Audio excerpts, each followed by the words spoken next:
At last, after being here in Beijing for 2 whole months, I'm finally the proud owner of my very own internet connection at home in my apartment. Until this week, I've had to take in my laptop to the office and piggyback on the office Wi-Fi in order to read my emails and do all the hundreds of unspeakable things I like to get up to on the web. It's no use trying to use my official work computer, as the techie boffins have disabled just about anything that could be deemed useful in any way whatsoever. Why do techies tend to do this? Are they so insecure in their jobs that they need to exercise some kind of ultimate control over the hapless end user, so they have to be called for even the most menial of tasks? The reason it took so long is that it is well nigh impossible to find anyone in a Chinese telecom company who speaks a word of English. So, the obvious solution is to borrow a friendly Chinese-speaking friend to act as interlocutor. I'm lucky in that in the office is the perfect Chinese geek, Andrew, who not only can interpret for me, but also knows what he's talking about when it comes to things technical. The problem, though, is that his job has taken him to the wilds of both Shanghai and Shenzhen in the past few weeks, and when he came back, it was the wrong time to apply. Wrong time? Oh yes, he's absolutely right. When you sign up to a service such as a simple internet connection here, you pay by the month. So it makes no sense to sign up near the end of the month and pay for a number of days that by definition you've not been able to use. Eventually, Andrew and I plumbed for an auspicious day, this being the 3rd of the month, when we are both able to visit the China Unicom shop a short bus ride away from where we both work. We walk in, Andrew gets a queuing ticket, and he finds out we're likely to be waiting about half an hour.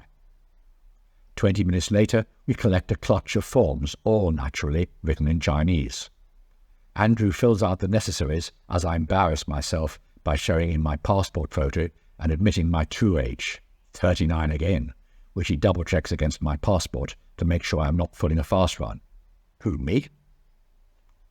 Our number is called. We wander over to the desk and a rapid quick-fire of conversation ensues while I'm totally ignored by the girl who's looking after us. Andrew translates as the girl pauses for breath. I've struck lucky, it appears. Special offer. For a limited time only, I can pay for a year and get 2 months' subscription off. Far too good to be true. If I had come last week, I would have had to pay an extra 330 RMB, or just over £30, and that doesn't include having to pay for the missed weeks at the beginning of the month. Lucky Brian.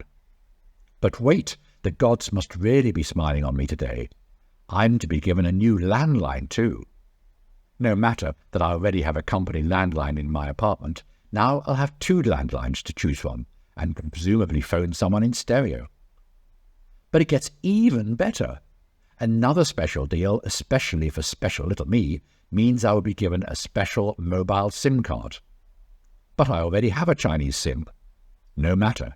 This special one gives me 300 minutes of talk time every month for free to anyone in China. Not that I know anyone in China that I want to talk to for 300 minutes every month, but I tell myself not to be so precious and just to be grateful. Some people are never satisfied. What? Can the gods really be making this my red letter day? For to top it all, I'll also be texted a special voucher worth 100 RMB off anything in a little mail order catalogue I'm given. Yeah, okay, the catalogue is all in Chinese, and the SMS will be in Chinese, and I'll have to order online in Chinese, but let's not quibble, for I've been singled out by the powers above to be the lucky recipient of China Unicom's largesse. Why can't I just be grateful, for God's sake?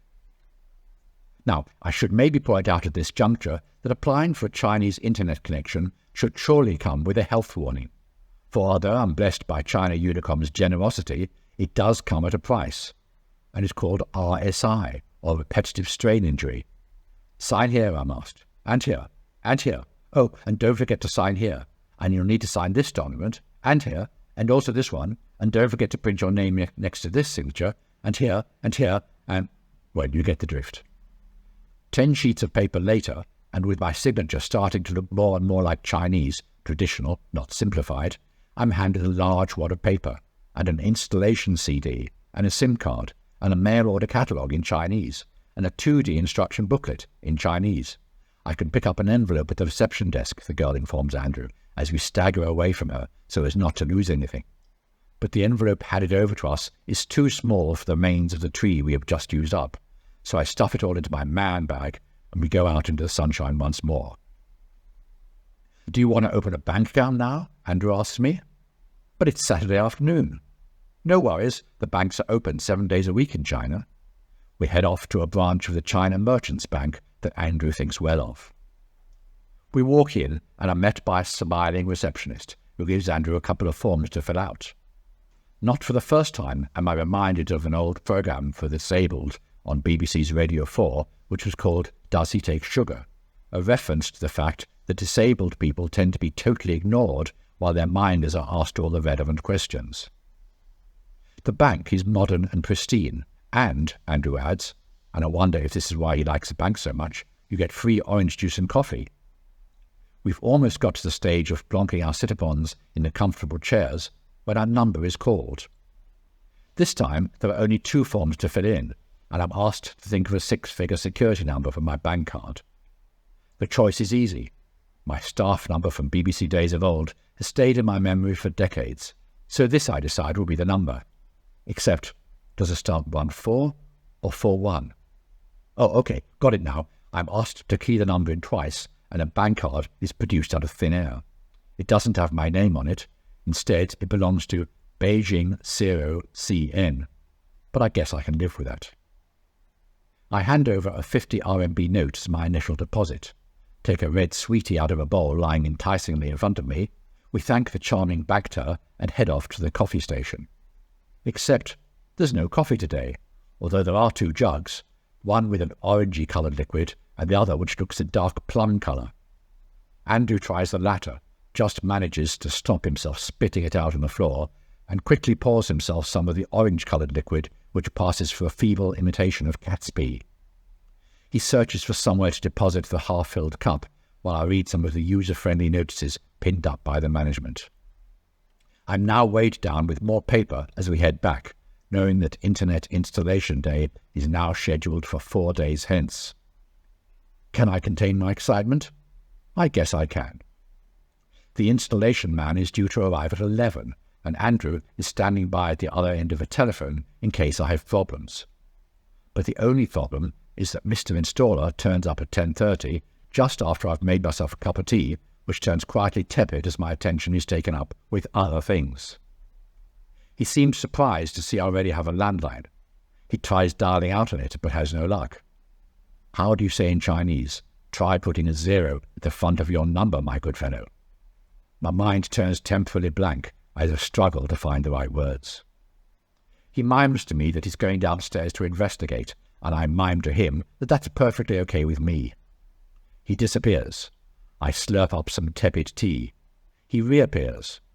I abandon the tea and help him pull back the bed, behind which is the wall socket he needs to get to.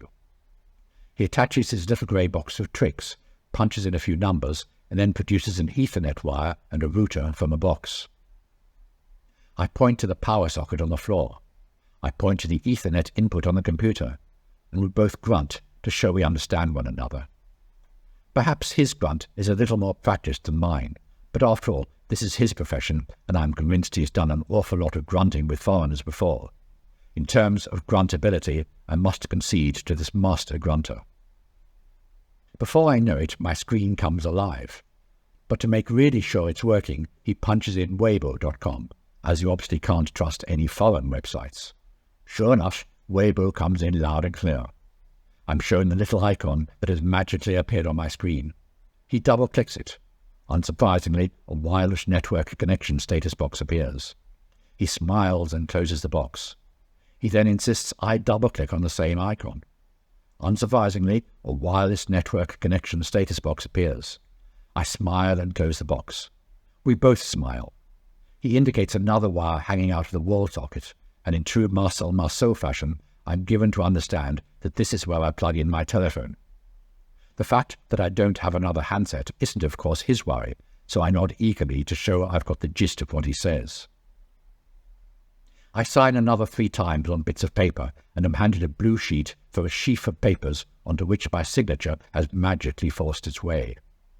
His job now done, my smiling technical engineer heads for the door.